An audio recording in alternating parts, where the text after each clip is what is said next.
Hi friends, I'm Lindsay from The Rural Legend. Welcome to another episode of Come Thrifting with me. Today's episode is going to show you my personal weakness. I did not need the things that I brought home, but I needed them. Does that make sense? I have no room in my home for them. I didn't have a plan, but there was no way I was leaving the thrift store without these two very amazing items.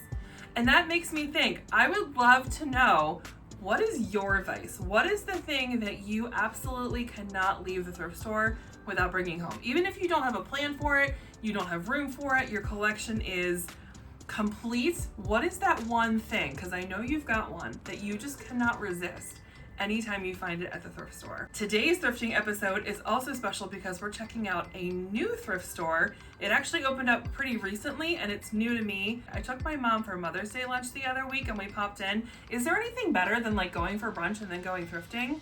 Like, best day ever. I'm really excited to show you what I found because it's a different location than where I currently live. It's actually close to my hometown and it was really interesting to observe the difference in the decor. The other thing that I love with every video I share is when you weigh in on what you would bring home and what you would leave. And as I'm talking about the things that I would grab, that I would upcycle, I would love you to tell me what you would do because I know you've got different ideas than I do. And I love this community for all of your creativity. So make sure that you leave a comment telling me what you would bring home and also what different things that you would upcycle. Are you enjoying these thrifting videos? Make sure that you subscribe to my channel so you don't miss a single thrifting episode. I love when you come with me. There's only one more thing to say. Are you ready to go thrifting with me? Let's go.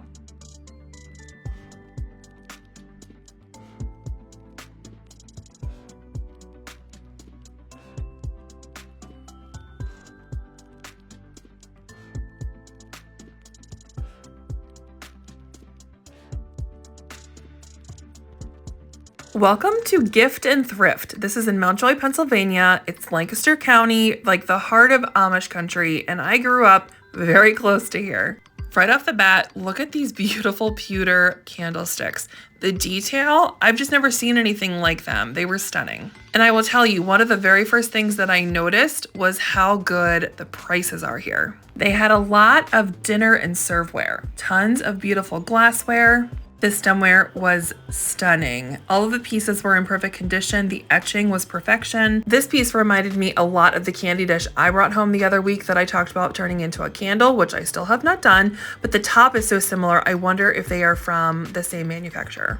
Okay, we are in the heart of Lancaster County. Farm country, USA. You can't get much more rural than this. Hey, I wonder if that's where Lindsay got her Rural Legend name. Yes, it is. While I have never been Amish in my life, all of our neighbors were. So growing up, I was surrounded by farmland and the name kind of stuck. I thought I was being clever with the opposite of the urban legend. I'm the rural legend. And also, I came up with that name in either high school or college when I thought I was going to be like a big photographer. And I thought that was like the perfect name for my studio. And then of course I never did anything with it until I started a blog and I thought, hey, I came up with that name before, we're gonna go with it. Okay, back to the thrifting finds. One of the things that I noticed is most of the decor here was primarily farmhouse style, which completely makes sense given our location. I saw a lot of designs and patterns that reflected that Pennsylvania Dutch quilt motif, old farmhouse style floral pieces. This plate in particular was absolutely stunning and it was so very obvious that it was incredibly old. Just the wear and tear, the crazing, the discoloration.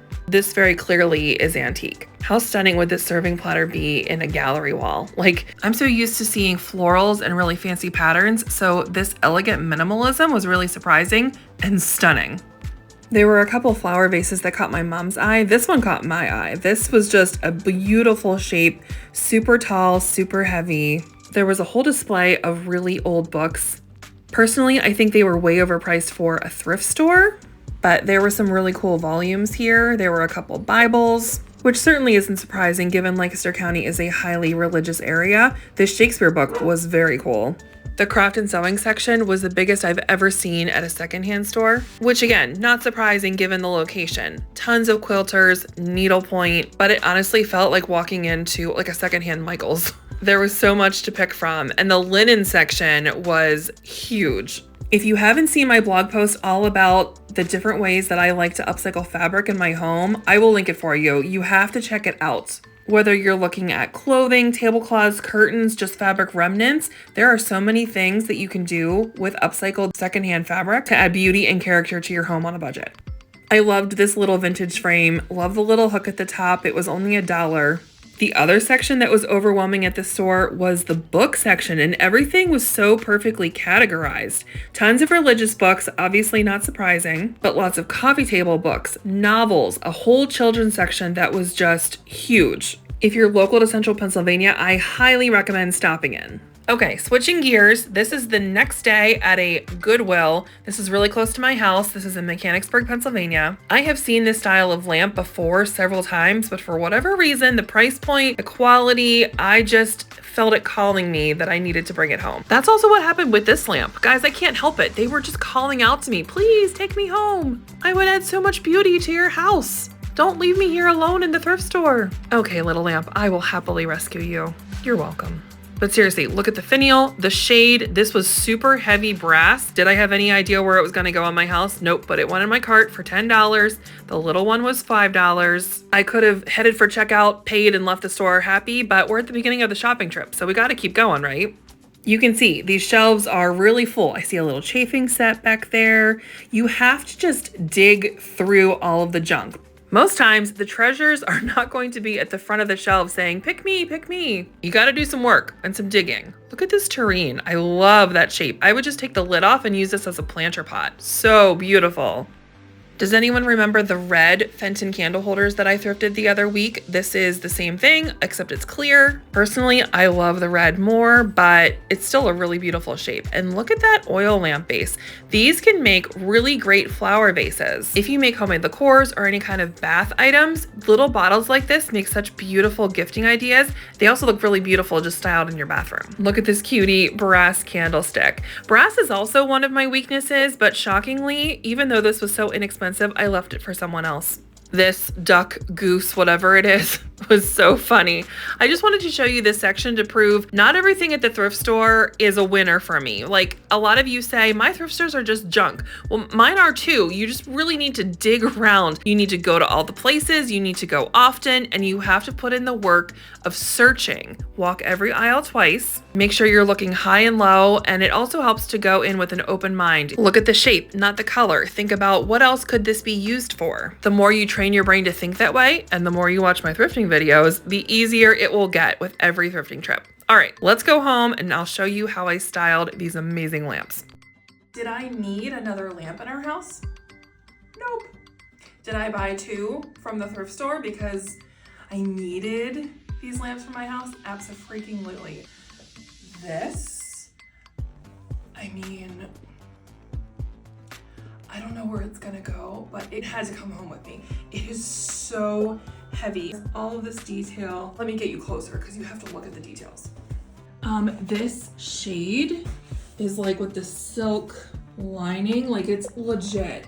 It definitely needs to be cleaned. I will just wash this, like spot clean it. It's just giving me like those French vibes. I kind of dig the red in here. I wonder, I mean, I don't have any room there for it, but I wonder if I could figure out a way to put this lamp in here.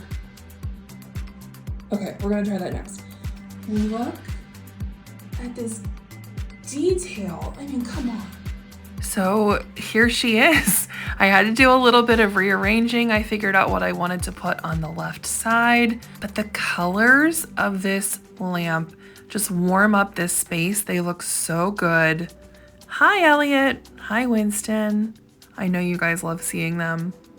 This was the piece that I didn't know this dining room needed. And now I'm fully obsessed with this color combo. So our walls are Nocturnal Gray by Benjamin Moore, Alabaster by Sherwin-Williams, and then bringing in this really deep red tone, which actually complements the parlor next door, which is Dark Auburn by HGTV Home by Sherwin-Williams. I'm so glad I took a risk because guess what?